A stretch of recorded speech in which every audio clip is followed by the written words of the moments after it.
Bendecido pueblo de Dios, que el Señor te guarde cada día junto a tu familia. Te habla tu sierva Janet. Aquí te quiere dar un mensaje de parte de Dios. Y el título de esta palabra es Conforme al corazón de Dios. ¿Cuánto han meditado en el corazón? Y eso es lo que quiere el Señor de cada uno de nosotros. Y que se dice de muy pocas personas en el Antiguo Testamento, y es ser una persona conforme al corazón de Dios. Ser alguien conforme al corazón de Dios, y Dios dijo que David, por ejemplo, el rey David, fue una persona conforme al corazón de Dios. Y cuando uno empieza a analizar las características que tuvo esta persona, podemos, hermano, ¿cómo le puedo decir? Podemos ver o observar muchas cosas, pero algo que resalta en el rey David es su ternura hacia la adoración de Dios en privado. ¡Wow, iglesia! En privado. Él empezó a ser un adorador de Dios. ¿Quién dirá usted? El rey David. El rey David empezó a ser un buen adorador de Dios. Cuando le tocaba cuidar las ovejas de su padre y en su trabajo en donde quizás tenía que estar semanas fuera de su hogar, días fuera de su hogar, con calor, con frío, pero tenía que estar fuera, iglesia, de su casa. Pero, hermano, para llevar a las ovejas en un peregrinaje. Y eso, en esos tiempos de soledad que el rey David tenía, él entendió que no estaba solo. Él no estaba solo, iglesia. Entendió. Y él empezó a componer canciones y adorar a su Dios en lo íntimo. Pero David fue un adorador también en lo público, pueblo. Hay muchos que somos adoradores o que son adoradores en público, pero en lo íntimo cero aporte, aleluya. Mientras el hermano mataba a un gigante, él proclamaba la palabra de Dios y lo que era su Dios. Él estaba alabando al Señor mientras él mataba al gigante, mientras era el hombre de guerra. Mientras él era un hombre de guerra, bendito sea el Señor. Y salía, hermano, en el nombre de Jesús. No salía por la suya, salía en el nombre de Jesús. Mientras él estaba en la plaza, quizás en su casa, en el campo, en un rincón, no lo sé. Pero él estaba, hermano. Él era un hombre de adoración. Y yo creo que esto que nos debe de llamar a mucho la atención, y es lo que apunta el Nuevo Testamento. Siempre se dice que tu fe sea fe sana. ¿Cuál será la fe sana? Usted dirá. ¿Qué quiere decir una fe sana?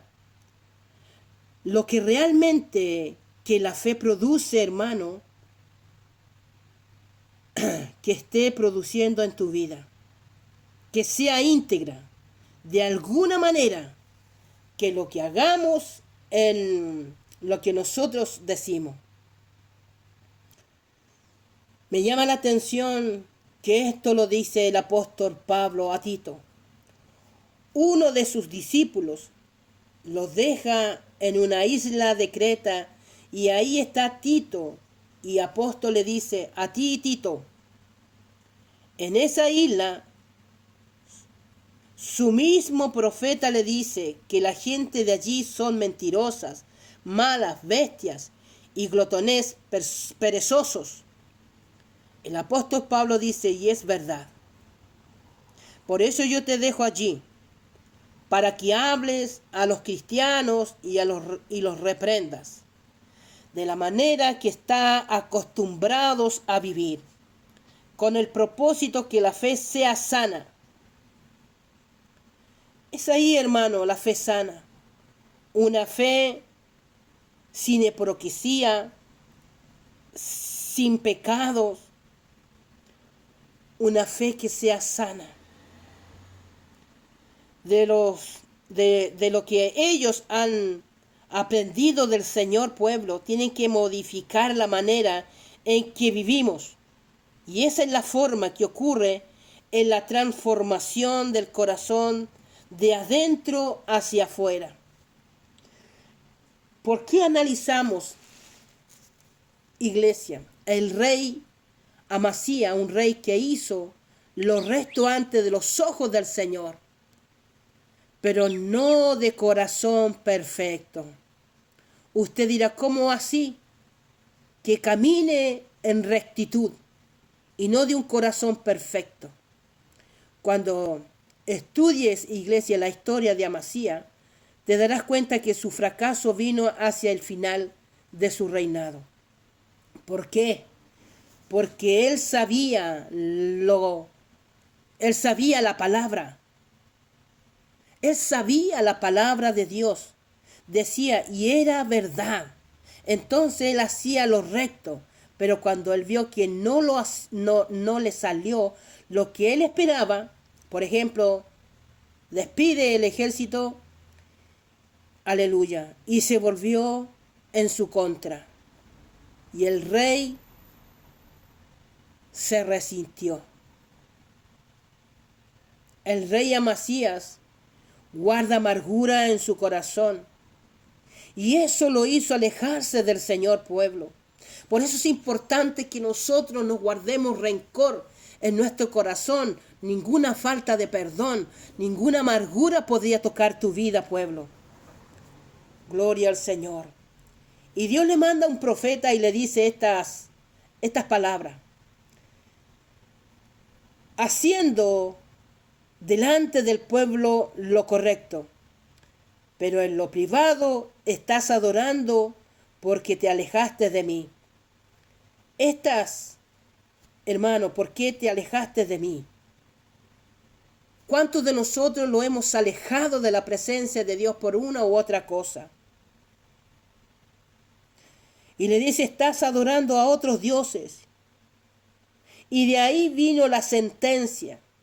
Cuando Dios dice, podemos estar haciendo lo correcto, ¿de qué sirve esforzarnos?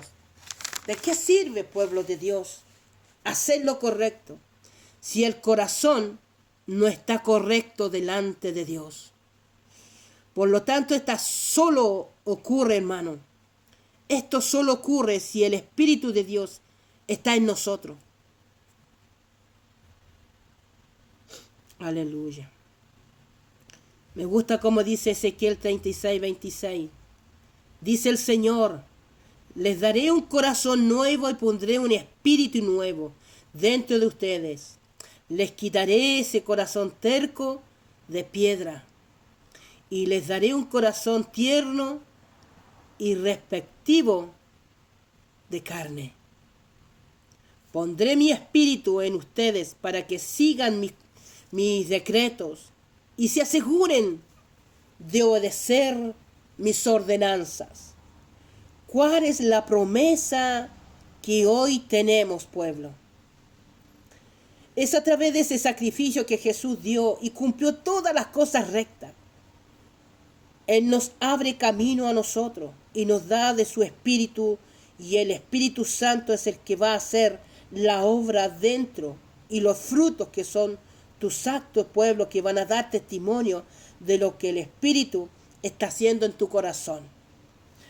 Por eso yo te pido en esta hora que caminemos conforme al corazón de Dios. Creo que tú y yo somos llamados conforme al corazón de Dios. ¿Por qué? Porque tenemos el Espíritu Santo de Dios en nuestras vidas. Que Dios te guarde, que Dios te multiplique la finanza, que Dios te multiplique tu vida y te la guarde junto a tu familia. Que el Eterno te bendiga de manera poderosa. Shalom, pueblo. Bendiciones.